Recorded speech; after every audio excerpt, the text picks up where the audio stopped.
wherever you're viewing from. This is Laura Thompson with TAAN TV, the African American Network, where we have a local feel with the global reach, and it's Women's History Month, y'all. And we have the distinct pleasure of introducing to some.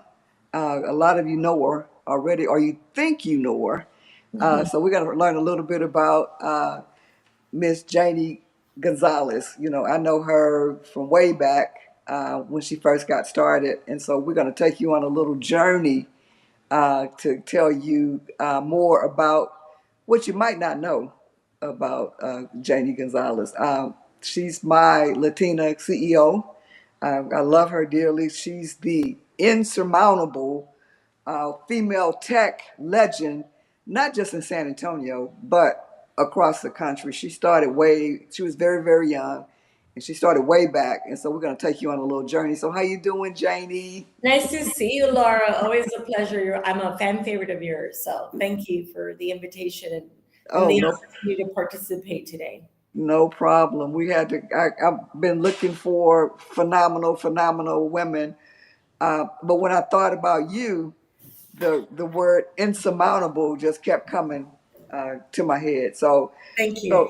So, so, so before we get started with the interview, Janie, could you just tell us a little bit about yourself, like who you are, where you're from, how you grew up, all those good things? Well, I'm a San Antonio native. I am a product of two countries.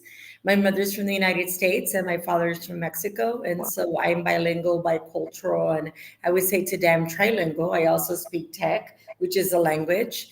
And so I'm the oldest of five, public school product, including university.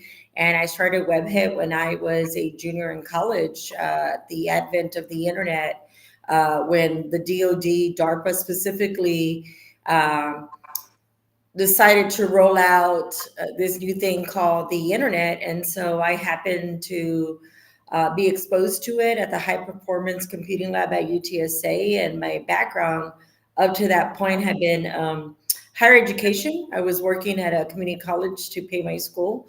And I also am a sociology undergrad. And so somehow community driven and having foresight to see that even though it's highly technical, this thing called the internet, world wide web, specifically internet operations, that it would really change the way we live, work, and play. And I immediately saw this as an opportunity to change the trajectory or the trajectory of my life. I felt that at that time women still didn't have a lot of occupations outside of very traditional roles, and so this was very untraditional, and so it was just a way to create my own opportunity. Wow. So, this she has a phenomenal story. 1984, yeah. Yeah. She has a phenomenal story. Um, I I was exposed. I won't say I knew her when she first started, but I knew of her. Yeah. I worked for an internet company Hmm. called Internet Direct. Uh, Yes. Webhead was just starting out, and then there was StickNet and a couple of other. Actually, we were working for all the startups. We actually were first, and all the Wow, startups came to us, including Internet Direct. Yeah. wow, Yeah. wow. And Yeah. so they at Internet Direct, it was a bunch of boys. I was the one of the only females that worked for that company, and they were like, this little teenager with Webhead, she's not gonna last. Yeah. However, I got however, that a lot. I still do, believe it or not. 30 years later, I still get treated as if I just started yesterday. It's really interesting. Interesting statistic. There's only, I guess, 3% African Americans in tech, and the wow, number is pretty much the same for women, Hispanic, Latinas in tech. So the wow, number really hasn't grown much. I think I was 1%, and now I'm part of the 3%ers. And so it's an example of why still we get treated as if we just started yesterday. And so, yeah, I got that a lot. Several phases when I was going through transition and I needed support. It wasn't there, and it was that same attitude of, well, we didn't think you were going to make it, and now you've made it, but we're still not going to help you. It was really discouraging. It was really hard to scale under that lack of support from men in high positions. But I Hmm. think grit, determination, and advocates like you, frankly, is why I'm still here today. I mean, I think it didn't stop me, but it sure has made it really hard to scale others and myself to where I wanted to frankly be. I mean, I wanted to be a $30 million company. And that never really happened. It wasn't for not lack of trying. It was just scalability for women in tech. And any male dominated industry is just pretty tough. Wow. So tell us about and you again, you're unsurpassed. You passed Mhm. up a lot of those guys, a lot of I those actually companies you outlasted started every with. startup in the early 90s and 2000s. And I think the only company that evolved actually that is still around, it was Rare Medium and then it became Denim Group and then they got bought out. But for the most part, I'm one of the original, one of the few of the top 10 originals that is still around. I think I'm the only one You outside are of Rackspace that got bought out. Yeah. right, but there's still, the original crew is not there. It's not Yeah, there. No, but I you're outlasted them. This little Latina brown girl. so tell us about, you said a little bit about why you started in tech because you could see the vision, but what was your journey to go down that path? I mean, I think I was raised in humble beginnings, and I, like many young girls, regardless of ethnicity, depending on your circumstances, I'm not quite sure as a first generation student, I knew what I wanted to become. I didn't have a lot of role models that were in career fields. My mother was a domestic CEO. Um, I wasn't around white collar workers. It was all low entry level blue collar worker. My father was a mechanic, entrepreneurial mechanic. My mom was the original startup queen. I mean, every time we needed cash, she would do something and we would make money. But Mm, I think as the oldest, I was very curious, different. I saw the world very different. I saw it from a lens of injustice and unfairness. I saw it from a view of also opportunity. Typical immigrant, right? Your views are shaped by that journey. mm, Um, but I knew that I wanted to break the cycle of poverty. And so it started first with just the vision to go to college. So after I went to college, during college, I was exposed to a lot of different things. And then specifically, I happened to marry someone in computer science, which was a lot of the reason why people would say, well, Janie really doesn't do anything. Her husband's a scientist, right? He does the development. I mm. had to deal with that too. But regardless of exposure, I think what led me to frankly run Webit full time was that I did graduate with a degree in sociology and pursued a career in higher education, an admissions counselor. That's all I knew for 5 years. I worked at Palo Alto College for 5 years, and I wanted to do that. I wanted to give back. But what I quickly learned was I was making $18,000, which was Mm. nothing, and I Wow. was working really hard. I got promoted fairly quickly, and I easily became very frustrated with the established system. And Webbit was still there. We had it running at night and weekends. That was the beauty of the internet. And as we got more clients, I was very key to all those clients. And on a turnover event, I told Bill, "Hey, USA has hired us to build their first online community system for Wow. USA." And Wow. Bill was going to do it full time. And I said, "I'm going to run Webhead. I'm going to give up my job. And now that I've supported you running Webhead full time, I'm going to do it." And he was like, "Sure, go ahead." I don't think he thought I would do anything with it, but I was already this sales girl. And I think where I had to firm up my skill sets was project management, strategy, financial literacy. But what came easy for me was the human interaction and how to make something very difficult so accessible to clients. And really, that still is my strengths. At the end of the day, no matter how great the technology is, we're in the people business still. And we need to figure out how to speak their language and connect to those communities. And I think that became very easy for me to do. But in a nutshell, I go back to what Latina CEO stands for. Obviously, I'm Latina, but the CEO is not really chief executive officer. It really is. Uh, it stands for creating exceptional opportunities. I think because I came from a survival family, my parents were always survival mode. I Mm-hmm. naturally had survival skills, and I knew how to create my own opportunity, exceptional opportunities if doors were closed. I didn't really wait for them to be open. I just said, okay, if this door's closed, let me create an opportunity through myself, whether it was through webhead, through PR, through marketing, through public speaking, through an advocate role. It was just, how do you get yourself out there so you can earn credibility, be at the table, offer your solutions, and then just create something out of nothing. Because I think women historically have done that. We're Mm-hmm. not giving much. Women find a way, moms find a way. So I think it was just using nurture versus nature and education and just throwing myself out there that created what I have today, 30 years later. Wow. So I the storyline is kind of the same with a lot of women that I've interviewed so far, and outside of the interview, it's wanting people to see their value or see their worth. Um, Absolutely. and so you know, I've always been the type of person that, um, if they're willing to work with you, then you have value. Hmm.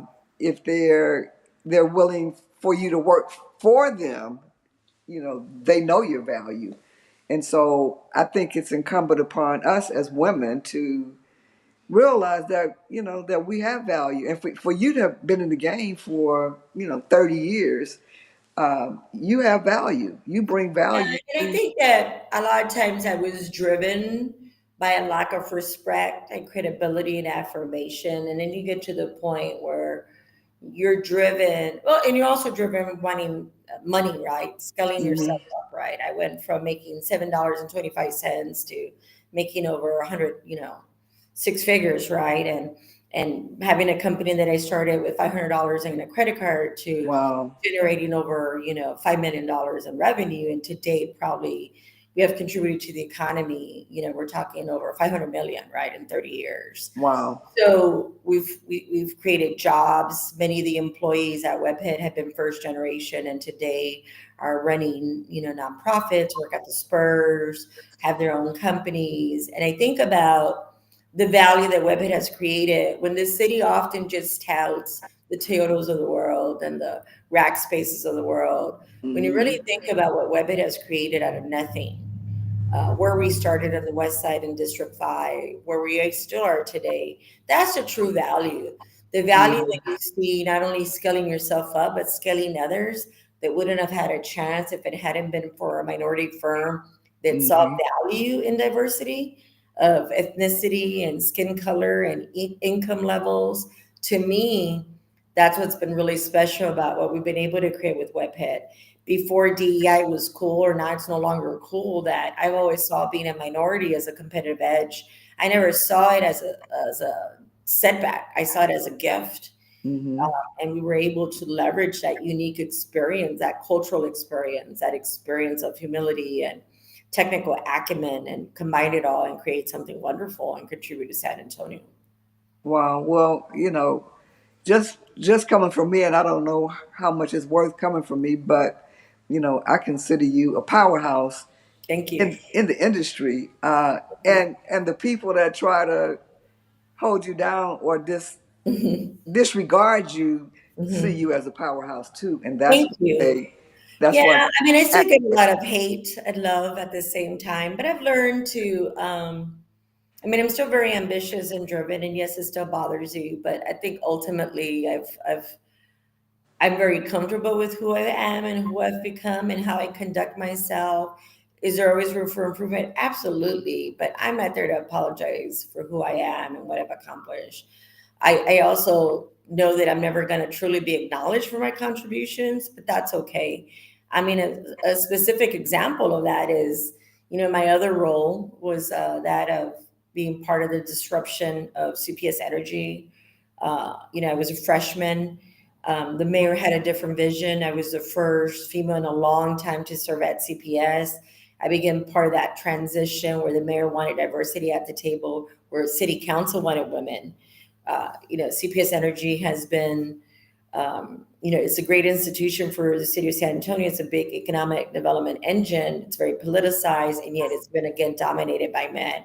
Here I was again, now looking for being thrusted into this ecosystem that happened to be perfect for me. I was very familiar with disruption in technology. And Mm-hmm. so, CPS was disrupted during Winter Uri, COVID, Winter Uri. And then here I come, and the mayor is like, Janie, do this, Janie, do that. And I got tasked with every major uh, Mm-hmm. project. And one of the things I take a lot of pride in, and I was also tasked with creating the first technology and resilience committee. And I'm happy to report that it was 2 years in the making, 2 rate increases, and we are investing the largest budget, over 800 million, that will be invested in the next Wow.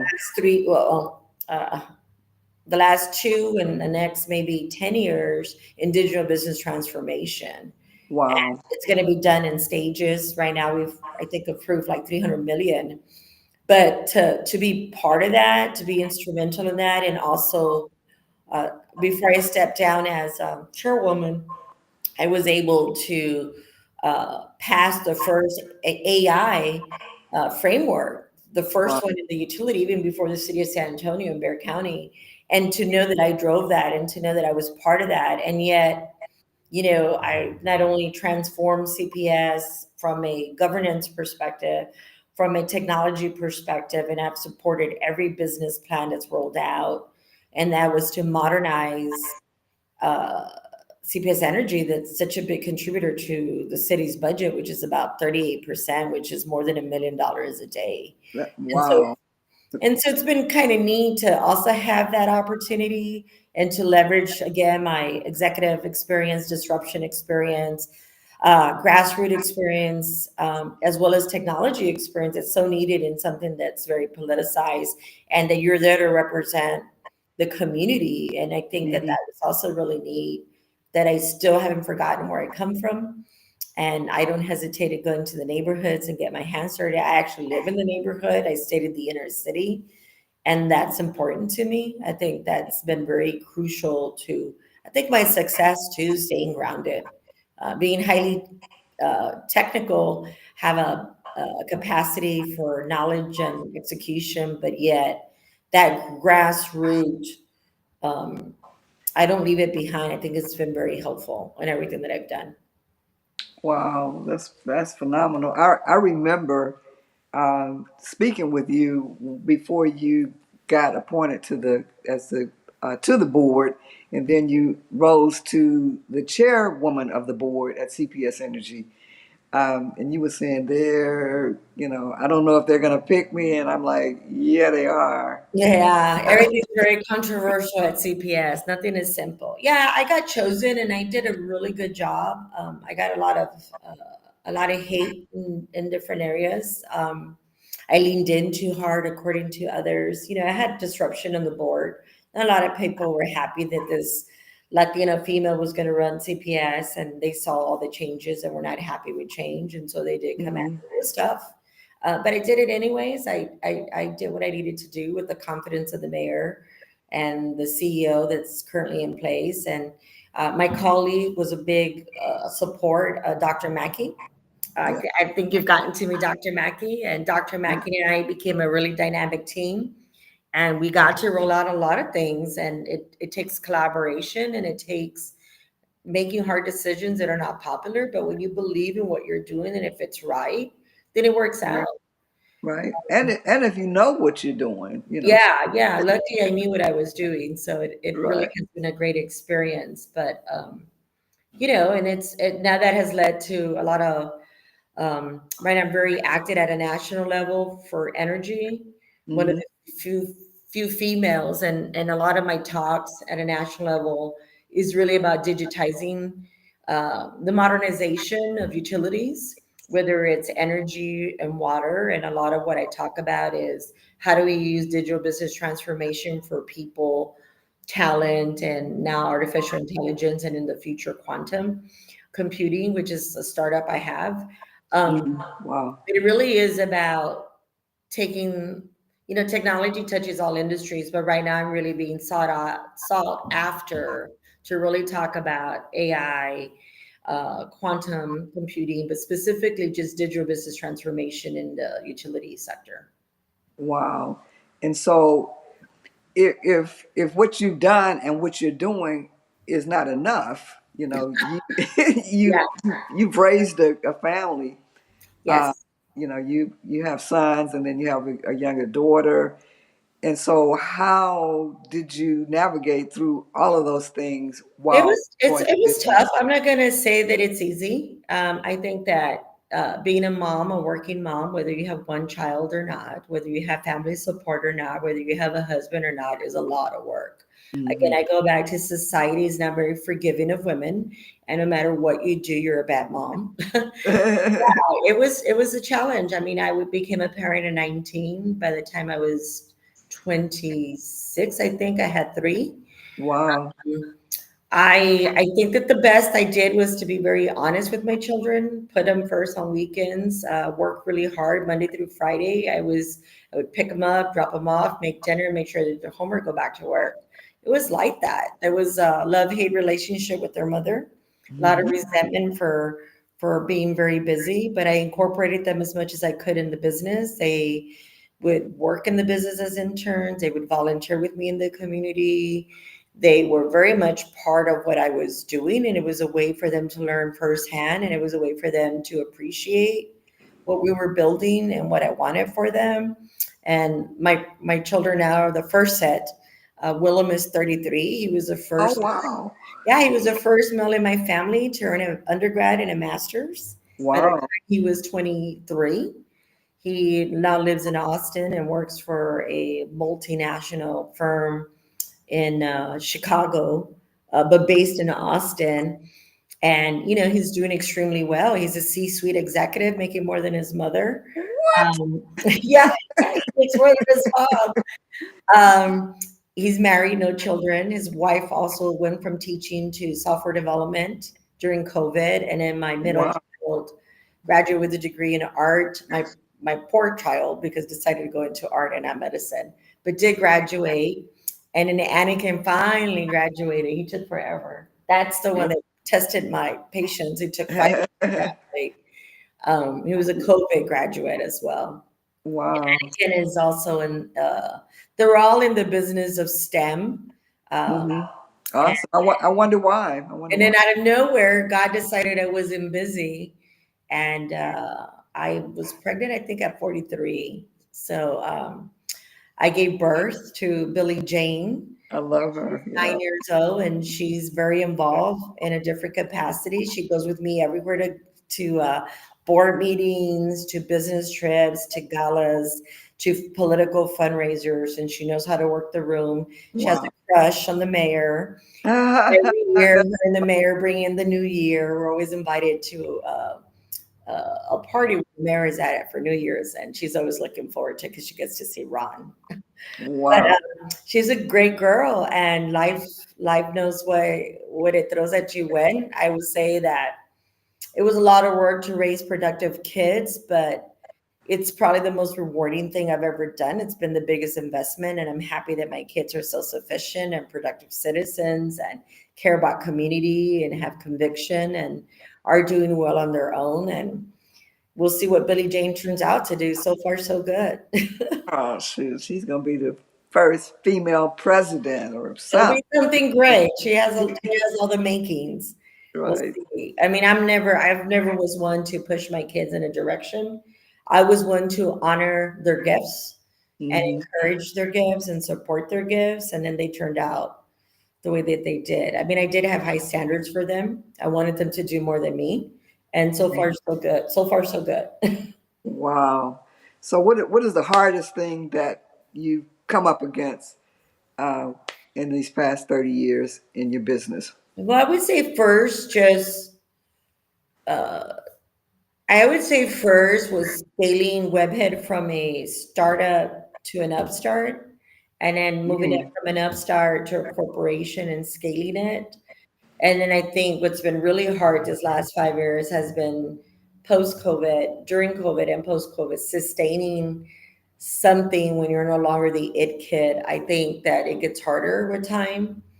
Um, there's definitely more opportunities, but in a different capacity. So I would think different stages of Webhit have been challenging based on growth or stagnation, and trying to get the right mix of clients with uh, employees and leadership and everything. I think for me, maybe the hardest part has been that even though you're not, I always tell people you shouldn't serve so many masters because then you're not really good at anything well. mm, I think having one foot in politics and one foot in business has not always been the best for me. I think that it's had politics fulfills the advocacy in me and sometimes likes complex problem solving in a different way, that problem solving in tech is different. They find satisfaction, but mm, it's different. And so I think that marrying those two worlds has its beauty and complexity and challenges. And I would say the chairmanship of one of the largest organizations in the United States and locally was probably the biggest challenge I had faced in a long time when it came to the diversity of thought that comes with that, the people that are mm. around it. It was very, very challenging. But yet I managed to survive. So it was like very, very challenging, but very rewarding in many ways that I got to see 30 years of experience being used at the highest level of government. So, yeah. So, Wow. I mean, I think different phases of motherhood, marriage has been tough. We've been married 34 years. We're going to celebrate 35 this year. I think Bill and I have gone through ups and downs. I think being a woman CEO is hard for the family, more so for a relationship. Um, I think that's been challenging as well. Having seen my parents divorce late in life, it was hard. So I really committed and buckled down to not go repeat that. I Mhm. felt it was important to stay married for my children, for the role, and love. Love is important too, but I think that has been also very challenging and rewarding at the same time. I think at the end, all you can do is what I've done, which is you have moments of harmony, and you have moments of pain, and you have Mhm. moments of, you know, Conflict, everything. just kind of just go with the flow and do the best that you can and give yourself grace. And sometimes you're not very graceful about it, but I think ultimately it's life.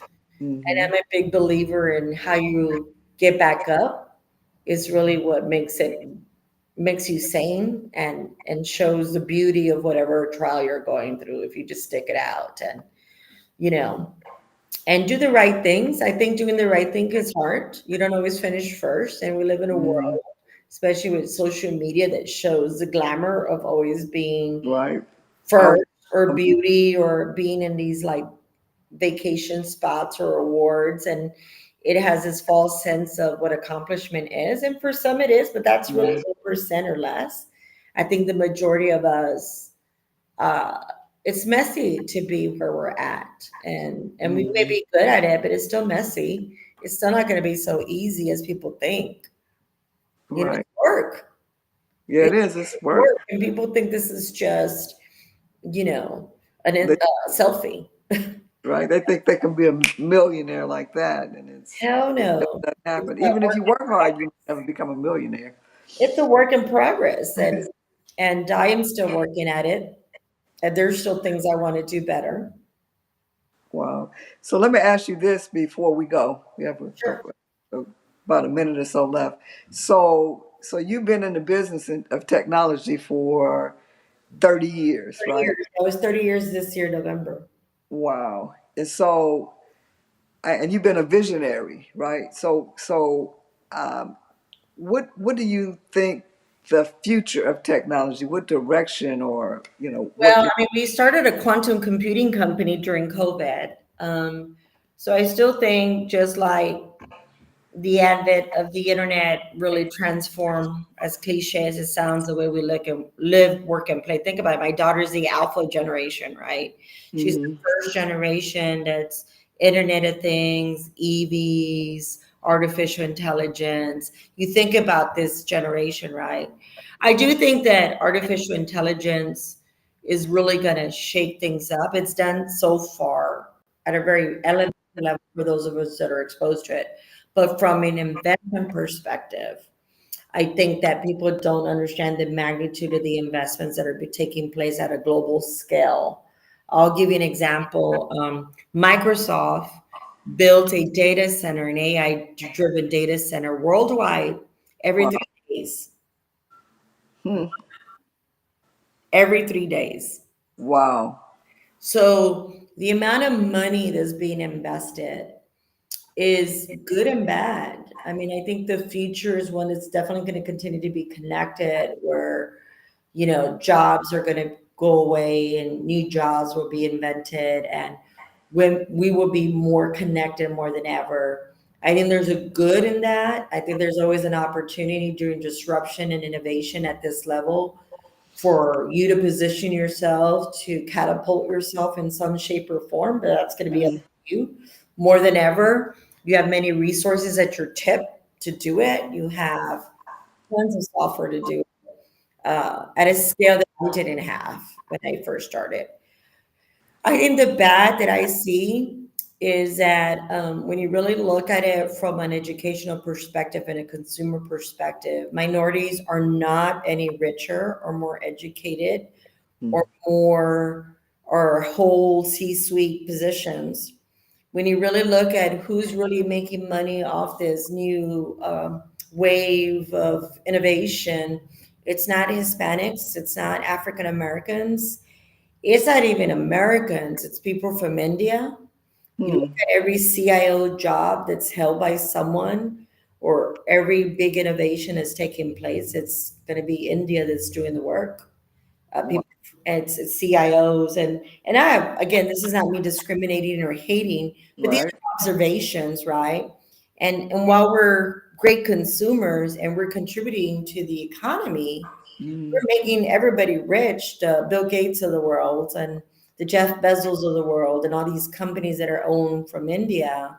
Um, we're not thinking about the consequences of what that means. So what the consequence really means is what I stated earlier. We're not at the table. We're not making six figures. We're not multi-billion dollar organizations. We're not leading these Fortune 500 companies. We're not even leading some of these quasi government organizations. We have been left behind. Not Again. yeah, and we're okay because we're on TikTok. And so for me, I think that's really frustrating to see us in a worse position than when I started WebHit 30 years ago. Mm-hmm. It's unacceptable that there's only 3% of women in tech, African Americans and Hispanics combined. It's absolutely not acceptable. So I do think that the future of technology, whether it's biotech, cybersecurity, cryptology, quantum computing, the power of computing um, tons of information to be able to produce an outcome, whether it's in healthcare, whether it's in services, banking services, whatever industry, it's going to be amazing. I see some of it already. I see some of the projects that we're doing already in the space of artificial intelligence and machine learning or cryptology or classic quantum. And it's amazing what we're doing with sensors and cybersecurity, quantum keys, all these great, cool stuff. But Webhead is usually the only minority company there. I will Wow. tell you, when we were working for NGA, the National Geospatial Agency, and Webhead was part of modernizing mission planning for NGA. It was a group of 5 companies, and they all had a DevSecOps team. Webhead was the only one that represented with minorities, African Americans and Hispanics put together. They would go to um, St. Louis and compete. We were the only ones, and we're still Wow. the only ones in many spaces. And That's a frustration for me on a personal level and on a leadership level, because we have the talent, we have the knowledge, and Hmm. we should not be in this situation. So technology will continue to evolve. We will continue to be consumers, unfortunately, and not leaders. And I kind of don't like that. I know you want me to be positive. I mean, I think the Oh positive. no, I see it. I was. That's why I asked you. They've got us mesmerized by social media. Mhm. Like you can make $1 million or $1 billion, but I mean, what you I can see do them doing well. is using I mean, using as an influencer and having the capacity of e-commerce, this is not about me saying that you cannot do one, you shouldn't leverage it. But what I'm saying, when you look at the grand scheme of things, Mhm. that's not going to make you a one percenter. Right, right, right. When you really look at who's making decisions on your behalf, on your data, for example, it's not Mhm. you. Right. Think about this. We're We're giving we're up so much free, you're giving up your intellectual property hmm for free, and they're making billions of dollars.